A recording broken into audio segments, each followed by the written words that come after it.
আমার আব্বা আমার মনে আছে হোটেলে বৈশা চামচ দিয়া দিয়ে ওই বুরিন্দা যে ছোট ছোট এগুলো খাওয়াইছে। কি পরিমাণ ভালোবাসতেন আমার বা। তো আমার আব্বা এখন কবরে। আল্লাহ তাআলা বলছে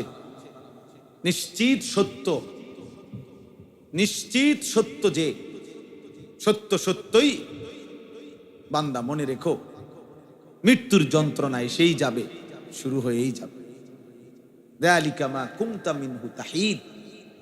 আর এই মৃত্যু থেকেই তুমি প্রতিনিয়ত বাঁচতে চেয়েছিলে, পলায়ন করেছিলে, কিন্তু সেই মৃত্যু সত্য সত্য এসেই গেল। তোমার দাদাও মরতে চায় নাই, কিন্তু মরেই গেল। তোমার বাপও কোনোদিন মরতে চায় নাই, কিন্তু তিনি মারাই গেছেন। তোমার দাদার বাপও মরতে চায় নাই, তিনি মারাই গেছেন। তোমার ফ্যামিলির যে মানুষগুলো কবরে, এরা কেউই মরতে চায় না, তাদেরও শেষ পর্যন্ত চিকিৎসা করা হয়েছে, চেষ্টা করা হয়েছে। হোমিও, অ্যালোপ্যাথিক, আয়ুর্বেদিক, কবিরাজি, দেশে বিদেশে প্রবাস বহু জায়গায় চিকিৎসা হয়েছে, কিন্তু মৃত্যু একদিন এসেই গেছে। সব স্বাদ, সব আনন্দ, সব মজা মিটিয়ে দেবে, নিশ্চিহ্ন করে দেবে, স্তব্ধ করে দিবে যেই জিনিস, তার নাম মৃত্যু। আকসিরু, আমার উম্মত বেশি বেশি স্মরণ। একটা সুইয়ের ছিদ্র, সুইয়ের ছিদ্র পর্যন্ত না, সুইয়ের ছিদ্র কেন এত বড়? তাহলে একটি সুইয়ের ছিদ্র দিয়ে যেতটুকু জায়গা, আমি যেন এই এতটুকু জায়গায় নিঃশ্বাস নিতেছি। পৃথিবীর সবগুলো পাহাড় যেন আমার বুকে চাপ দিয়ে রাখছে, আর আমি যেন নিঃশ্বাস নিতেছি সুইয়ের ছিদ্র দিয়া। একদ্দুর হায়, উদাহরণ দিছে কেমন! অথচ তিনি জগৎ বিখ্যাত সাহাবী। মৃত্যুর এই ভয়াবহ যন্ত্রণা থেকে সে কিভাবে বাঁচে, কিভাবে বাঁচে? কোরআনুল কারীমের মধ্যে আছে, খোদার কসম বা, কাল্লা ইদা বালাগাতিত তারাকি ওয়াকিলা মান রাক। আল্লাহ তাআলা বলেন, মালাকুল মউত আজরাইল যখন রূহ কবজ করতে আসবে, নাফরমান পাপীর রূহটা কলিজা থেকে টান দিয়া ছিঁড়ে ফেলবে। আর ফেরেশতা আজরাইল যখন ছিঁড়ে ফেলবে, প্রত্যেক নাফরমান পাপীর রূহ এই কণ্ঠনালীর কাছে এসে আটকায় যাবে, আর ভিতরেও যায় না, বাইরেও হয় না। আল্লাহ তাআলা বলেন, ওয়াকিলা মান রাক। আত্মীয় স্বজন আশপাশের সবাই বলবে, এখন তাকে চিকিৎসা করবে কে? সে যে ছটফট করতেছে, মাথা লাড়তেছে, এখন ঝাড়ফুঁক দিবে কে? আরে ডাক, কবিরাজ ডাকো, বৈদ্য ডাকো, কে আসো, তারে ডাকো না, তারে বাঁচাও। কিন্তু আল্লাহ বলেন, ওয়াজান্না আন্নাহুল ফিরাক। কিন্তু নাফরমান তো বুঝে ফেলছে আজ তাকে চলেই যেতে হবে।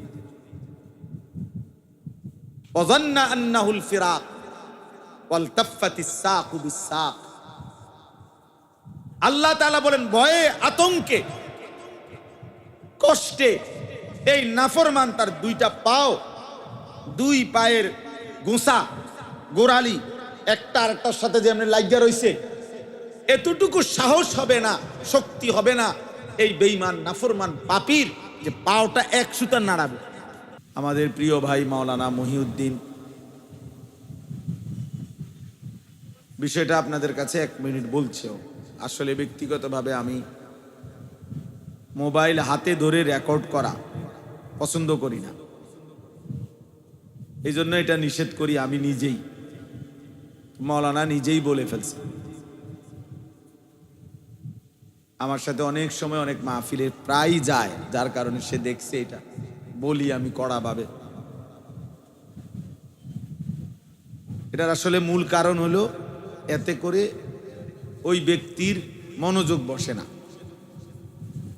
তার দিলে কোনো কথা জমে না, মোবাইলের মধ্যে কেবল ব্যস্ত থাকে, বারবার তার অন্তরের মধ্যে মোবাইলটার কথা মনে পড়ে, এটার মধ্যে ঠিকমতো উঠতেছে কিনা, বোঝা যায় কিনা, বন্ধ হয়ে যায় কিনা, ক্লিয়ার কিনা, ইত্যাদি ইত্যাদি। আর হাকিমুল উম্মত মুজাদ্দিদুল মিল্লাত হযরত মাওলানা শাহ আশরাফ আলী থানভী রাহমাতুল্লাহ আলাইহি বলছেন যে মনোবিজ্ঞানের কথা হলো মানুষের অন্তর একই মুহূর্তে দুই জিনিস ভাবতে পারে না। অর্থাৎ এই মুহূর্তে যদি আমার দিলের মধ্যে মোবাইলটা নিয়েই ভাবনা আসে, তাহলে আর আমার নিজের ভাবনা আসবে না, নিজের ভাবনা তৈরি হবে। অথচ কেউ যদি নিজের দিল দিয়ে আল্লাহর কথা মনোযোগ দিয়ে শুনে, নিজের জন্য শুনে, অনেক সময় মানুষের মধ্যে অনুভূতি জাগে, হঠাৎ করে দিলের মধ্যে কম্পন তৈরি হয় এবং আল্লাহ তাআলার দয়ায় হতে পারে এই হঠাৎ এই শুনবার দ্বারা তার জিন্দেগি বদলায় যায়। অনেক কাহিনী আছে এই পৃথিবীতে, যে অসংখ্য অগণিত গুনার মধ্যে ডুবা ছিল, পাপের সাগরে ভাসছিল, আল্লাহর কালামের কোনো কথা, আল্লাহর কোনো কথা, সামান্য কোনো কথায় হয়তো কারো জিন্দেগি বদলায় গেছে, দিল বদলায় গেছে, জীবনটা পরিবর্তন হয়ে গেছে। এই জন্য ঝিনুক অনেক দিন বৃষ্টির এক ফোঁটার জন্য অপেক্ষায় থাকে। আল্লাহর কুদরতে হঠাৎ কোনো এক ফোঁটা ঝিনুকের মাঝে জমা হয়, তো এই এক ফোঁটা পানির জন্য ঝিনুক অনেক দিন অপেক্ষা করে। আল্লাহর কুদরতে নির্দিষ্ট ফোঁটা পানি যখন পড়ে, ঝিনুক বন্ধ হয়ে যায় এবং নির্দিষ্ট সময় পরে ওই ফোঁটা পানি থেকেই মণিমুক্তা তৈরি হয়। এই জন্য আল্লাহ তাআলার দয়ায় বান্দা অনেক সময় সামান্য কথায়, অল্প কথায় গুনাহ ছেড়ে দেয়, জিন্দেগি বদলায় ফেলে। এই জন্য আল্লাহর দয়ায় কোরআনুল কারীমে আল্লাহ তাআলা বারবার এটা বলছে যে আমার কথা মনোযোগ দিয়ে শোনো, ফাসতামি' লিমা ইউহা। আল্লাহ মুসা নবীকে বলছে, বন্ধু মুসা, আপনাকে আমি এখন যেই ওহী নাজিল করছি মুসা, সেটা তুমি মনোযোগ দিয়ে শোনো। কোরআনুল কারীমে আল্লাহ তাআলা বলছে, ওয়া ইযা কুরিআল কুরআনু ফাসতামিউ লাহু ওয়া আনসিতু। আমার বান্দা, যখনই তোমার সামনে কোরআন পড়া হয় তুমি তা মনোযোগ দিয়ে শোনো এবং চুপ থাকো।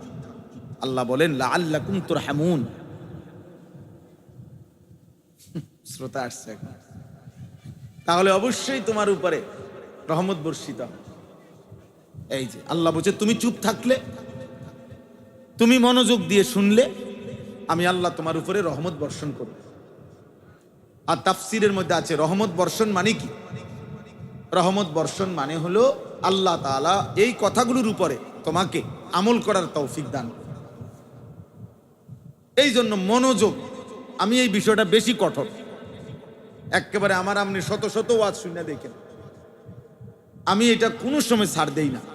সবাই জানে এখন, সদর বদর মানুষের আমি বলতে রাজি না, বুট খাইবেন আপনি, বাদান খাবেন, বহন খাইবেন, আর আমি ওয়াজ করব না, এত ব্যাক কলাম আপনি সরেন এন থেকে, আপনার বুট আপনি আলগা জায়গায় গিয়ে খান। আমার এত শ্রোতা দিয়ে আমি করব কি? বোঝেন না কথা? আমার তো এটা নির্বাচনী জনসভা না, আমি তো কোনো প্রার্থী না, আমার কোনো মার্কা নাই, তো কাজেই আমার উপস্থিতি কম হইলেও আমার সমস্যা নাই, বেশি হইলেও সমস্যা। আমি তো ভোটের জন্য আসিনি, এটা নির্বাচনী জনসভা। এখন কথা বলেন না কেন? তাইলে আমার ভোট দরকার। যদি এইটা হইতো যে আমার ভোট দরকার, এবারে এইতে খারাইয়া মুতে না বইয়া মুতে, আমার এত কিছুর দরকার কি? আমার ভোট দরকার, আমার দরকার ভোট না। আমি এটা ভাবি না, আমরা এটা ভাবি না। অতএব একজনের জন্য আল্লাহর কথা যে পরিমাণ গুরুত্বপূর্ণ, 1 লক্ষের জন্য সেই পরিমাণ গুরুত্ব হোক একজন, সমান গুরুত্ব, সমান গুরুত্ব। উল্টা গ্লাসে 1000 বছর পানি ঢাললো সেই গ্লাস কোনোদিন পূর্ণ হবে না। যে গ্লাস উল্টানো, যেই বালতি উল্টানো, যেই জগ উল্টানো, তো সেই জগ বালতি গ্লাসে যদি আটলান্টিক মহাসাগরের পানিও যদি কি করা হয়, ফেলা হয়, তাহলে কি গ্লাস ফুটবে কোনোদিন? তাহলে উল্টা গ্লাসে কি পড়ে না, গ্লাস পড়ে না, পানি দিলে লাভ হয় না। এই জন্য গাফেল মানুষ, অমনোযোগী, সে শুনেই না, কথাটা শুনতেই চাচ্ছে না। তাকে আপনি 1000 বছর বললেও সে তো গ্লাস উল্টায় রাখছে, সে তো বালতি উল্টায় রাখছে। তার পরিবর্তন কিভাবে হবে? তার কলিজায় যাবে কিভাবে? এজন্য খুব জরুরি এটা বিষয়। সব সময় আল্লাহর কথা মনোযোগী হবে, আল্লাহ তাআলা তখন আমলের তৌফিক দেবে। এটা বহুতই গুরুত্বপূর্ণ বিষয়। যার মধ্যে গাফল, মনোযোগ নাই, গাফেল, ওর পরিবর্তন হয় না। পরিবর্তন 60 বছর হয়ে গেছে, এই যে এই ডকের এই ডক। একজন মুসলমান 60 বছর পার হওয়ার পর তার চলনে বলনে, আচরণে, উচ্চারণে বাইজিদ বুস্তামি হয়ে যাওয়ার কথা, জুনায়েদ বাগদাদি হয়ে যাওয়ার কথা। কেন? এই চাচা আজকে 60 বছরে, না হয়তো আজকে 40 বছর কমপক্ষে জুমার নামাজের বয়ান শুনে সামনের কাতারে বৈশা। তাইলে 40 বছরে উনি কি পরিমাণ আল্লাহর কথা শুনছে? শুধু শুক্রবারের বয়ানটা খেয়াল করেন, এক বছরে মোট 52টা জুমা, 52টা জুমা। তাহলে 52 বার সে আল্লাহর কথা শুনছে। প্রত্যেক জুমায় যদি 1 ঘন্টা বয়ান হয়, তাহলে 52 সপ্তাহ, এভাবে 40 বছর। এরপরেও ওমা চাচা স্বাভাবিকভাবে বিড়ি খায়, সিগারেট খায়, আগের মতোই চা দোকানে প্রত্যেক দিন টেলিভিশন দেখে, নাচ গান দেখে, নাটক সিনেমা দেখে, নর্তকীর ছবি দেখে। তাহলে এটা কি ধরনের বুড়া বলেন? এই বুড়ারে কি ধরনের বুড়া হইল এটা? এখনো প্রত্যেক দিন 60 বছর হয়ে গেছে, কথা কইলেই গালি দেয়, আক কইলে গালি ছাড়া কথা কইতারা। এরম অসভ্য মানুষ 60 বছরও যার আখলাক বদলায় নাই, এটা কি ধরনের মানুষ বলে? এখনো সুদ লয়, এখনো কিস্তি নেয়, তাহলে সে গুনাহ ছাড়বে কখন? উনি বুঝবে কখন? ওই চাচা বুঝবে কখন? বুঝা গেল এই 60 বছর ধরে গাফেল, কোনোদিনও মূলত আল্লাহর কথা দিল দিয়া শুনে নাই, এটারে কোনো পাত্তাই দেয় না, এটা কোনো বিষয়ই মনে করে। ওনার ফুট বিদেশ, উনি কিন্তু এই সমস্ত হুজুরের চিন্তা করে ওনার 3 ফুট বিদেশ, ওনার বাইতাল্লাহর মধ্যে বিল্ডিং হয়ে গেছে, 3 বেলা খানা ঠিক আছে, এর অতিরিক্ত আবার নাস্তা, আবার চা দোয়ানে বুট, পেঁয়াজ, আলুর চপ, আবার রাত্রে বিরাতে, সকাল দুপুর আপেল মালটা।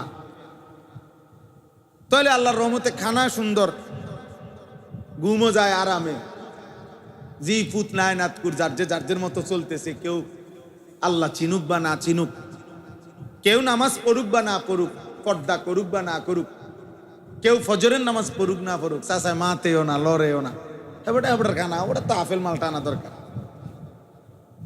বুঝেন না কথা? এখন পুত্রের বউর যে চরিত্র নাই, মেয়ে যে ফজরের নামাজ পড়ে না, ছেলে যে ফজরের নামাজ পড়ে না, ঘরের কেউ যে আল্লাহর কোরআন পড়তে জানে না, এটা তো ওনার দরকার নেই। ওনার দরকার হলো ভাত তরকারি, তো এটার তো আলহামদুলিল্লাহ ব্যবস্থা আছে, কাজে উনি খুশি। এটা গাফেল মানুষের, এটা ফালতু মানুষের পরিচয়, এটা গাফেল লোকের পরিচয়। উনি মনে করছে আর কোনোদিন উনি মরবে না, উনি মনে করছে আর কোনোদিন কবরে যাবে না, আর কোনোদিন যাবে না। না বাপ, বিষয়টা এটা না। সুখের দুনিয়াও শেষ হয়ে যায়, দুঃখের দুনিয়াও শেষ হয়ে যায়। 3 বেলা যার খানা ঠিক মতো থাকে, তারও মৃত্যু হয়ে যায়, আর ঠিক মতো খানা যে পায় নাই, সেও একদিন মরে যায়। বাসর রাতও ভোর হয়, ফাঁসির রাতও ভোর হয়, কোনো রাতই থেমে থাকে না। মৃত্যু এসেই যায়, মৃত্যুর যন্ত্রণা সত্য সত্য শুরু হয়েছে। আজকে সকালবেলা আমি একটা কিতাব পড়ছি, আরবি কিতাব।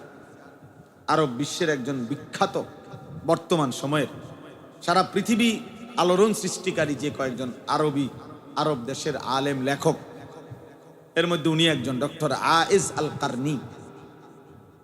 ওনার একটা বই ওয়াজাআত সাকরাতুল মাউতি বিল হক, এই বইটার নাম। কোরআনুল কারীমের একটা আয়াত। আল্লাহ তাআলা বলছে, নিশ্চিত সত্য যে সত্যই বান্দা মনে রেখো, মৃত্যুর যন্ত্রণা এসেই যাবে, শুরু হয়েই যাবে।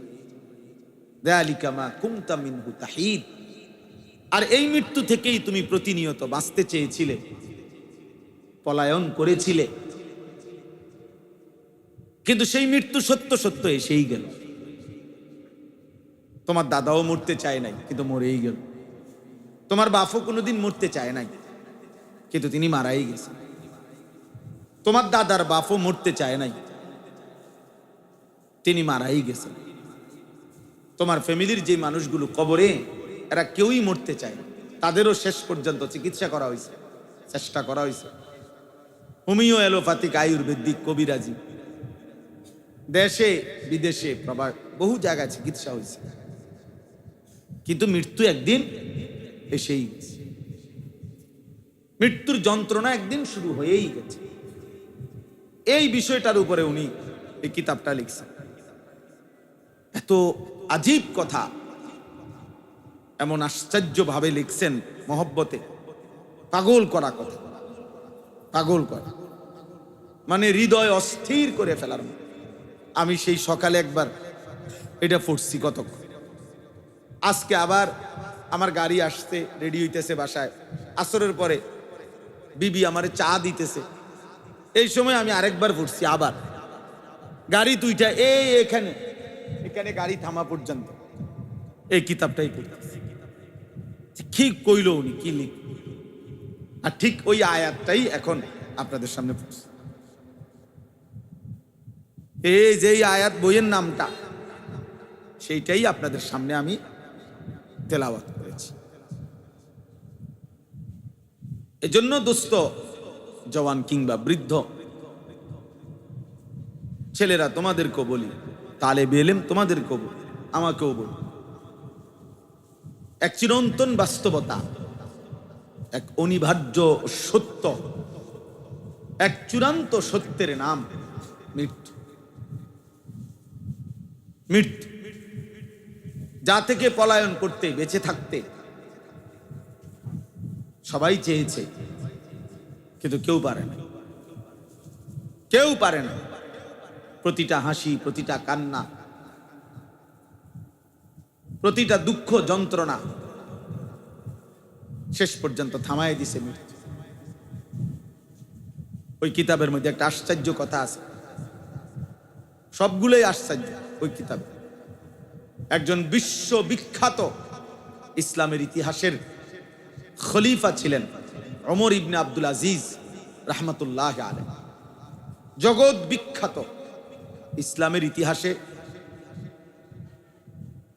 আল্লাহর নবী সাল্লাল্লাহু আলাইহি সাল্লামের 4 খলিফা, আবু বকর, ওমর, উসমান, আলী রিদওয়ানুল্লাহি আলাইহিম আজমাইনের পরে, 4 খলিফার পরে পৃথিবীতে সবচেয়ে বেশি সফল, মুত্তাকি, জনপ্রিয়, পরিচিত, আল্লাহ ভীরু যেই খলিফা ছিলেন, মুসলিম বাদশাহ, উনি হলেন এই ওমর ইবনে আব্দুল আজিজ। ওনাকে ইসলামের 5ম খলিফা বলা হয়। এলেমে, আমলে, তাকওয়ায়, ফরহেজগারিতে, সর্বগুণে উনি ছিলেন একজন অনন্য, হিম্মতে, সাহসে, সব দিকে ওনার জীবনী অনেক সুন্দর। ওনার রাত দিন, খেলাফতের পূর্বে যখন খলিফা ছিলেন তখন সব সময় উনি শতভাগ তাকওয়ার উপরে ছিলেন, আল্লাহ ভীতির উপরে ছিলেন। তো ওই কিতাবে লিখছে, উনি মাঝে মাঝে কবরস্থানে যাইতেন, আর কবরের দিকে তাকাইয়া তো মৃত্যুকে স্মরণ করতেন, আর বলতেন, ইয়া মাউতু শুনেন মনোযোগ দিয়ে। উনি বলতেন, ইয়া মাউতু মাযা ফাআলতা বিল আহিব্বা, হে মৃত্যু, হায় তুমি আমার আপনজনদের সাথে কি করলা। মাযা ফাআলতা বিল আহিব্বা, আমার ভালোবাসার প্রিয় মানুষগুলোর সাথে কি করলা তুমি। সবগুলো মানুষকে আমার থেকে নিয়ে গেলাম। আইনাল আহবাব, আমার বন্ধুরা কোথায়, আমার সাথীরা কোথায়। এই নিজে নিজে বলতেন, আমার ভালোবাসার মানুষগুলো কই। আমার আব্বা আমারে, আমার মনে আছে, হোটেলে বৈশা চামচ দিয়া দিয়ে ওই বুরিন্দা যে ছোট ছোট এগুলো খাওয়াইছে। কি পরিমাণ ভালোবাসতেন আমার বাবা। তো আমার আব্বা এখন কবরে।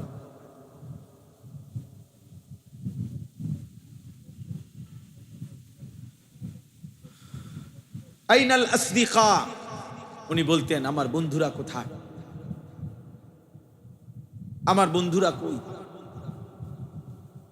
আইনাল জুল্লাস, অর্থ হলো আমি যাদের সাথে বসতাম তারা এখন কই। আইনাস সাম্মার, যাদের সাথে আমি রাত জেগে কথা বলতাম, রাতের পর রাত, আমার সেই দোস্তরা কোথায়। হায় কবর, হায় মৃত্যু, তুমি তাদেরকে কি করেছো বল। এইভাবে তিনি চিৎকার করতেন আর মৃত্যুকে স্মরণ করতেন। অর্থাৎ বুঝাইতে চাইতেন যে হায় মৃত্যু তো আমার একে একে বহু আপনজনকে কি নিয়ে, আপনজনকে নিয়ে গেল। এজন্য দোস্ত, এটা চিরন্তন বাস্তবতা। এই সমস্ত নসিহত, এই ওয়াজ, এই উপদেশ, এই মাহফিল, শত শত হাজার হাজার ওলামায়ে কেরামের এই সমস্ত কথাবার্তা, চোখের পানি, আল্লাহ ওলিদের প্রিয় বান্দাদের, সবকিছুর মূলে মৃত্যুর প্রস্তুতি, আখিরাতের প্রস্তুতি, মৃত্যু পরবর্তী জিন্দেগির প্রস্তুতি। দুনিয়া এমন এক জায়গা ভাইয়া, তেমন কোনো প্রস্তুতি না নিলেও দুনিয়া পার হয়ে যায়, চলে যায়, রিজিক মিলে যায়। পঙ্গু, প্যারালাইজড, অন্ধ, বোবা, বধির, অসল, অক্ষম, উপার্জনহীন, সকলেই কোনো না কোনো ভাবে রিজিক মিলে যায়, রিজিক মিলেছে। আমি এক জায়গায় বাংলাদেশে একটি জেলায় একজন ভাইরে দেখছি, ওনার একটা ছেলে আছে, বাচ্চাটা সোজা হইয়া বসতে পারে না, কোলে করে রাখে। বাচ্চাটা এত বড় ছিল, যখন দেখাইছিল আমার, বাচ্চাটা ঠিক এত বড়, বাচ্চার মাথাটা এত বড়, বাচ্চার স্বাভাবিক শরীরের অংশের চাইতে মাথা 3 গুণ ভারী, এত বড়। আজকে প্রায় 6 বছর পরে আমি আবারও ওনারে জিজ্ঞাইছি, আপনার বাচ্চাটার কি অবস্থা? হুজুর এই আগের মতো, বাচ্চাটা এখনো বাইচা আছে, শরীরটা ছোট, মাথাটা অনেক বড়। কিছুদিন পর পর মাথার থেকে কি যেন পানি বের করতে হয়, অনেক টাকা চিকিৎসায় খরচ হয়, সামান্য উপার্জন করে। কিন্তু প্রত্যেক মজলিসে বয়ানে ওলামাদের কাছে যায়, আসা যাওয়া করে। তার সংসারে কি পরিমাণ পেরেশান। কিন্তু আমার প্রশ্ন হলো, সেই অক্ষম বাচ্চাটারও রিজিক মিলে যায়। তো দুনিয়া তো দোস্ত কোনো না কোনো ভাবে মিলেই যায়, মিলেই যায়। যে মানুষ কোনোদিন পৃথিবীর কোনো কিছু চোখে দেখে নাই, ওই সেই অন্ধ লোকটাও কোনো না কোনো ভাবে খায়, খায় না? কি বলেন? তাহলে আখিরাতের প্রস্তুতি, মৃত্যুর প্রস্তুতি, পরকালের প্রস্তুতি, নওজোয়ান বাবারা, এটা মূল পরিস্থিতি, মূল ফিকির। আল্লাহর নবী সাল্লাল্লাহু আলাইহি ওয়াসাল্লাম বলছেন, আকসিরু যিকরা হাদিমিল লাযযাত, আমার উম্মত ওই জিনিস বেশি বেশি স্মরণ করো যা তোমার সমস্ত স্বাদ, মজা, আনন্দ সব মিটায়া দিবে, ওই মৃত্যুকে বেশি বেশি স্মরণ। মৃত্যু একদিন আসবে যা তোমার জিহ্বার সব স্বাদ বন্ধ করে দেবে। আর গরুর গোশতের স্বাদ আলাদা, মুরগির গোশতের স্বাদ আলাদা, রুই মাছের স্বাদ আলাদা, ইলিশ মাছের স্বাদ আলাদা, এক এক শাকের এক এক তরকারির এক এক স্বাদ। এই ছোট্ট একটা জিহ্বা এক মহান মালিক কি পরিমাণ ভাবে সেটিং করে দিয়েছেন, যা লক্ষ আইটেমের খাবারও ভিন্ন ভিন্ন স্বাদ বলে দেয়। অথচ ঠিক এই সাইজের আরেকটা গোশতের টুকরা যদি এটা বদলাইয়া এখানে লাগান, ওই অনুভূতি মিলবে। কই এরকমই তো গোশতের টুকরা, আমার এই হাতের গোশত, পায়ের গোশত, সেখানে তো এরকম অনুভব হয়। তো আল্লাহ নবী সাল্লাল্লাহু আলাইহি সাল্লাম বলেন, সব স্বাদ, সব আনন্দ, সব মজা মিটিয়ে দেবে, নিশ্চিহ্ন করে দেবে, স্তব্ধ করে দিবে যেই জিনিস, তার নাম মৃত্যু। আকসিরু, আমার উম্মত বেশি বেশি স্মরণ, বেশি বেশি স্মরণ। যত আউলিয়া বুজুর্গ পীর মাশায়েখ যুগে যুগে ছিলেন, আছে এখনো, প্রত্যেক আউলিয়া মাশায়েখ পীর বুজুর্গরা তাদের মুরিদ অনুসারী ভক্তদেরকে যেই সমস্ত আমল দেয়, এই আমলের মধ্যে অন্যতম একটা আমল এটাও যে মৃত্যুর মুরাকাবা। মৃত্যুর মুরাকাবা সব পীরের কাছে, সব আউলিয়ার কাছে মানুষের জীবন সুন্দর হওয়ার জন্য, আল্লাহর ভয় তৈরি হওয়ার জন্য, কবরের ভয় তৈরি হওয়ার জন্য, জাহান্নামের ভয় তৈরি হওয়ার জন্য মৃত্যুর মুরাকাবা মানে মৃত্যুর স্মরণ, এটা একটা কার্যকর পরীক্ষিত একটি পদ্ধতি, একটি পদ্ধতি। আর কোনো কিছুতে এতটা দিল নরম হয় না। রাসূলুল্লাহ সাল্লাল্লাহু আলাইহি ওয়াসাল্লাম এই জন্য বলছেন, কাফা বিল মাউতি ওয়াইজান, ওয়াজের জন্য, নসিহতের জন্য, উপদেশের জন্য মৃত্যুর স্মরণ, মৃত্যুর কথা, এটাই যথেষ্ট। আর লাগবে না। মৃত্যুর স্মরণ করা, মৃত্যুর কথা মনে করিয়ে দেওয়া, এটাই ওয়াজের জন্য যথেষ্ট, যথেষ্ট। তা এই জন্য বললাম, হযরত আব্দুল্লাহ ইবনে আমর ইবনুল আস, আরেকটা উদাহরণ শুনেন, ওই কিতাবে আছে। নবী সাল্লাল্লাহু আলাইহি সাল্লামের বিখ্যাত সাহাবী আব্দুল্লাহ ইবনে আমর ইবনুল আস, ওনার আব্বা ফুত দুইজনই সাহাবী, মানে ওনার আব্বা আমর ইবনুল আস রাদিয়াল্লাহু তাআলা উনিও সাহাবী, ওনার ছেলে আব্দুল্লাহ ইবনে আমর ইবনুল আস উনিও সাহাবী, নবীজির সাহাবী দুজনই।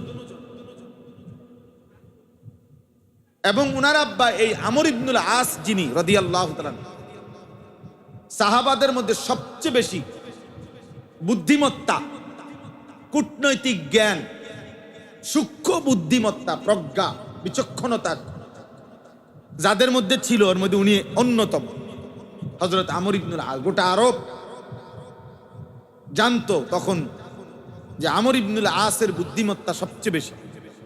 মিশর বিজেতা রাসূলুল্লাহ সাল্লাল্লাহু আলাইহি ওয়াসাল্লামের সাহাবী, মিশর বিজয় করছিলেন ওনার নেতৃত্বে। অনেক অবদান ইসলামের জন্য, অনেক ত্যাগ, অনেক ঘটনা, অনেক কিছু ওনার আছে। আল্লাহর নবী সাল্লাল্লাহু আলাইহি সাল্লামের ঘনিষ্ঠ সহচর সাহাবী ছিলেন এবং বেশি সময় নবীজির কাছাকাছি যারা থাকতেন বিশেষ পরামর্শ দিতেন, নবীজি জিজ্ঞেস করতেন, এর মধ্যে উনি একজন অন্যতম। পরবর্তী 4 খলিফার আমলেও তিনি ছিলেন অন্যতম একজন উপদেষ্টা, রাষ্ট্রের মুসলিম খেলাফতের এবং প্রাদেশিক গভর্নর, প্রদেশের গভর্নর ছিলেন।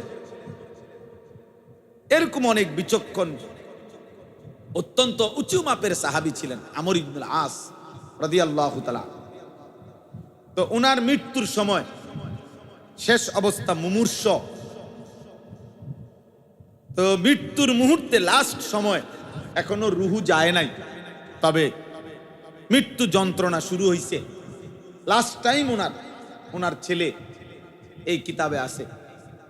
ওনার ছেলে ওই যে উনিও তো সাহাবী বললাম, আব্দুল্লাহ ইবনে আমর ইবনুল আস, উনি বলতেছিলেন ওনার আব্বাকে, সিফলি বিল মাউত, আব্বা মৃত্যুর যন্ত্রণা এখন কেমন লাগতেছে আপনার কাছে, আপনার এই শেষ হালাতটা আমার শেষবারের মতো বলে যান। আচ্ছা এনে কিতা, এনে শুরুটা কি হলো? কি মহিউদ্দিন ভাই, ওই বেটা তোমাকে মাদ্রাসার ছাত্র কই, তাহলে বেলেম কই, এ কদ্দুর জায়গার মধ্যে এত কাবজাব কেন আমি বুঝলাম না।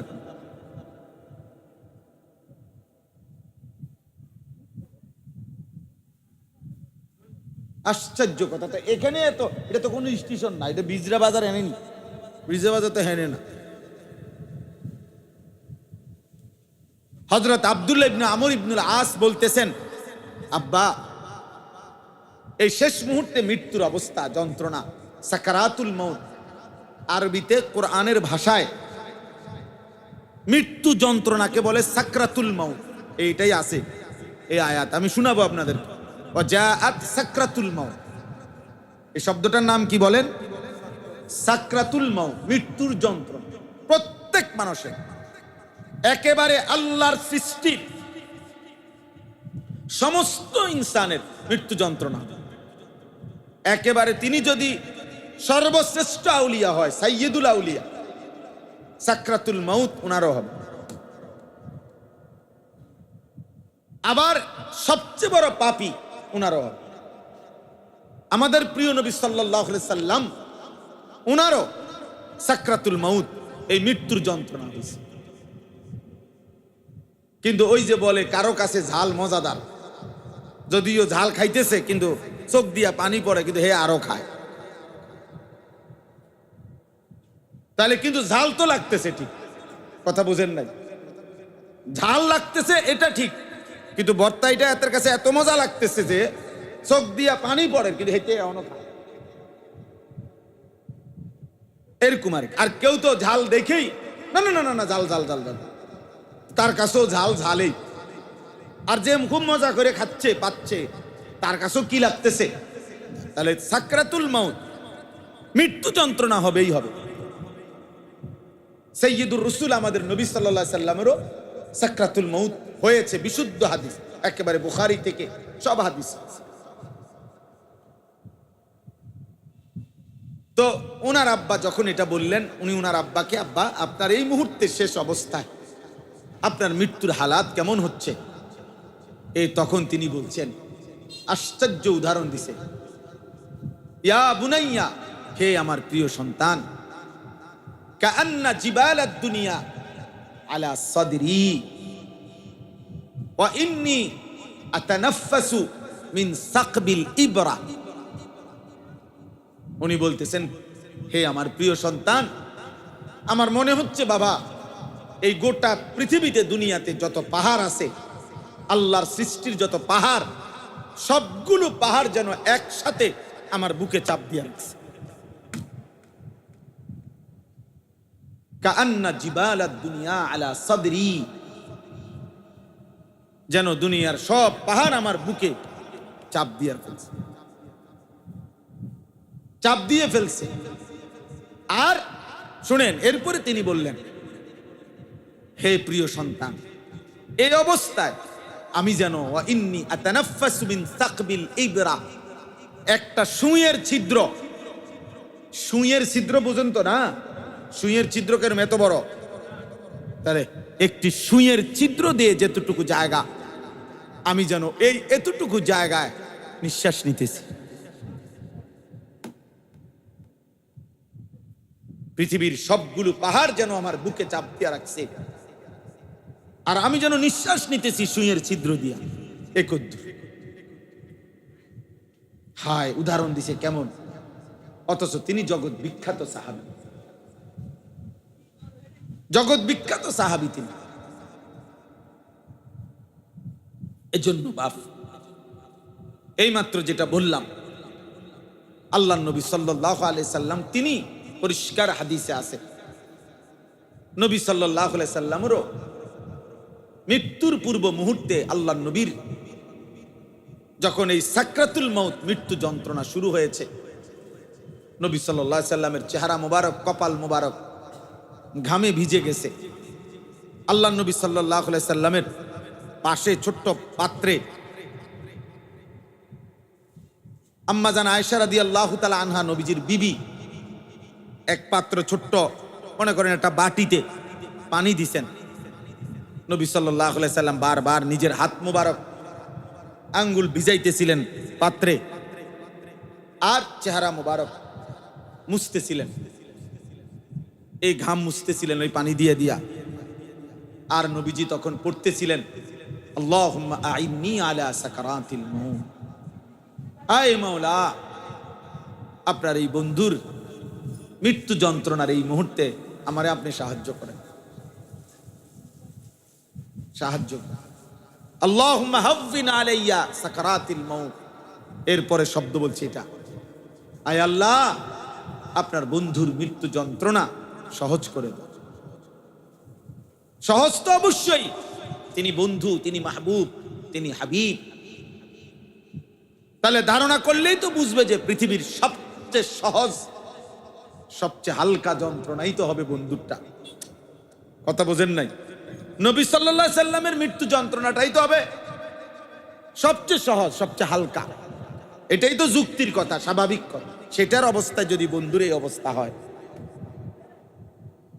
এরপরে হাদিসে আছে, এরপরে শব্দ নবীজি বলতেছিলেন, লা ইলাহা ইল্লাল্লাহ ইন্না লিল মাউতি সাকারাত। আল্লাহ, আপনি ছাড়া আর কোনো ইলাহ নাই, হায় মৃত্যুর যন্ত্রণা বড় কঠিন। নবীজি বল, ইন্না লিল মাউতি সাকারাত, মৃত্যু যন্ত্রণা বড় কঠিন, বড় কঠিন। এই জন্য দেখেন, খুদ রাসূল সাল্লাল্লাহু আলাইহি ওয়াসাল্লাম, সরদারে দু আলম নবী সাল্লাল্লাহু আলাইহি সাল্লাম, বন্ধু আমার, তিনি পর্যন্ত উম্মতকে শিখাবার জন্য মৃত্যু যন্ত্রণার এই হালাতটা তুলে ধরছেন, যেন উম্মত শিখতে পারে, উম্মত যেন বুঝে যে হায়, আমার রাসূল যদি এরকম আচরণ করে থাকেন, বলে থাকেন, আমার কি হবে, আমার কি হবে, আপনার কি হবে? 30 বছর ধরে যে কোনো দিন সুদের ব্যবসা ছাড়ে নাই, হায় তার কি হবে? আজকে 30 বছর ধরে প্রতিদিন যে ওজনে কম দেয়, আহা, সেই মুসলমানের কি হবে? আজকে 30 বছর ধরে যে নারী, যেই বোন, যেই মা, যেই বিবি বেপর্দা, আমার সেই বোনের কি হবে? আজকে খুদার 1 বছর, 2 বছর, 3 বছরে মুসলমানের যেই সন্তান কোনদিন 365 দিনের 1 বছরে ফজরের নামাজ পড়ে নাই, সেই যুবকের কি হবে বলে? প্রত্যেক দিন ওজনে যে কম দেয়, হারাম উপার্জন করে, 2 নম্বরই ব্যবসা করে, আহা, তার কি হবে? তার কি হবে? মৃত্যুর এই ভয়াবহ যন্ত্রণা থেকে সে কিভাবে বাঁচবে? কিভাবে বাঁচবে?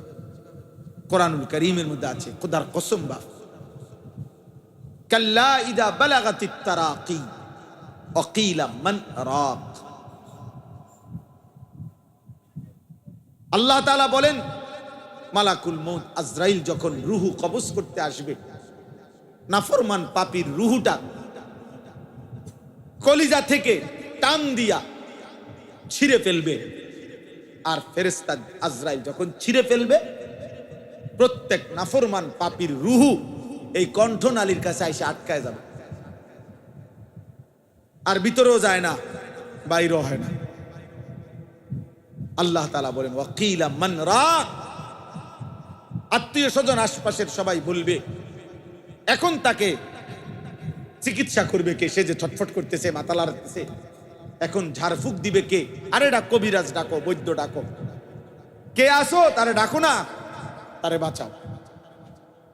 কিন্তু আল্লাহ বলেন, ওয়াজান্না আন্নাহুল ফিরাক। কিন্তু নাফরমান তো বুঝে ফেলছে আজ তাকে চলেই যেতে হবে। ওয়াযান্না আন্নাহুল ফিরাক ওয়ালতাফাতিস সাকু বিস-সাক। আল্লাহ তাআলা বলেন ভয়ে, আতঙ্কে, কষ্টে এই নাফরমান তার দুইটা পাও, দুই পায়ের গোসা গোড়ালি একটা আরেকটার সাথে যে এমনি লাগিয়া রইছে, এতটুকু সাহস হবে না, শক্তি হবে না এই বেঈমান নাফরমান পাপীর যে পাওটা এক সুতা নাড়াবে। আমি এই কয়দিন আগে, এই কয়দিন কি, এই শুক্রবার দিন, এই গত শুক্রবার ২৬ তারিখ আমার মাহফিল ছিল পাবনা। তা আমি ঢাকার থেকে গাড়িতে গেছি আরিচা ফেরিঘাট, আরিচা পাটুরিয়া ফেরির ঘাটে গিয়ে রাত্রে তখন ৯টায়, বরাবর রাত ৯টায় অন্ধকারে আমার জন্য ওনারা আপনার স্পিড বোট ঠিক করছে স্পেশালি। তো স্পিড বোটে আমার ওই পারে নিয়ে যাবে মাহফিলে। স্পিড বোটে উঠছি আমরা ৬-৭ জন। তো স্পিড বোট এটা যখন ছাড়ছে অন্ধকার, আর যখন একটু সামনে গেছে আর ঢেউ বাড়ি মারতেছে, ৩১ মিনিট সময় লাগছে প্রায় যাইতে ওই পারে। বিশ্বাস করেন, আমি বুঝার জন্য বলতেছি, আমি যে ওই বোটের এক সাইড এটা দৌড়ছি এমনে, আর লা ইলাহা ইল্লা আনতা সুবহানাকা ইন্নী কুনতু মিনাজ জালিমিন পড়তেছি মহিউদ্দিন ভাই, একটা সুতা, একটা ইঞ্চি আমি আর আমার পাও নাড়াই নাই। আত না আমার ডরে যে পাও নাড়ালে নি পড়ে যায়, হাত নাড়ালে নি কি হয় পড়ে যায়, এমন ভয় লাগছে ওই মাথা যাওয়া পর্যন্ত যে হাত পাওটাও নাড়াইবার মনে হয় যেন নিঃশ্বাসটা ফেলবার সাহস হচ্ছে না, নিঃশ্বাস ফেলবার সাহস হচ্ছে না। তো আল্লাহ তাআলা কোরআনে বলেন ওয়ালতাফাতিস সাকু বিস-সাক, মানে এক পায়ের গোসা আরেক পায়ের লগে ভাবে মিলে যাবে। নাফরমানের মৃত্যুর যন্ত্রণায় রূহ বাইরও হয় না, ভিতরেও যায় না, এই অবস্থায় সে পাওটাও নাড়াইবার শক্তি পাবে না। এই অবস্থায় এরপরে কোন কাগজ অথবা আরো উদাহরণ দিছে, মনে করেন কোন শিকের মধ্যে, শিক কাবাব খাইছেন যারা, শিকের মধ্যে গোশত আস্তে আস্তে একটু একটু করে দিয়া এরপরে আগুনে পোড়াইলে শিক কাবাব হয়। এই শিক কাবাবের কাবাব যেমনি টাইনা টাইনা খুলে, সিরা সিরা খুলে শিক থেকে, তো কিতাবের মধ্যে আছে মালাকুল মউত আজরাইল ওই নাফরমানের রূহটা এইভাবে টাইনা টাইনা ছিঁড়া ছিঁড়া তার এই রূহটা এখান থেকে বের করে,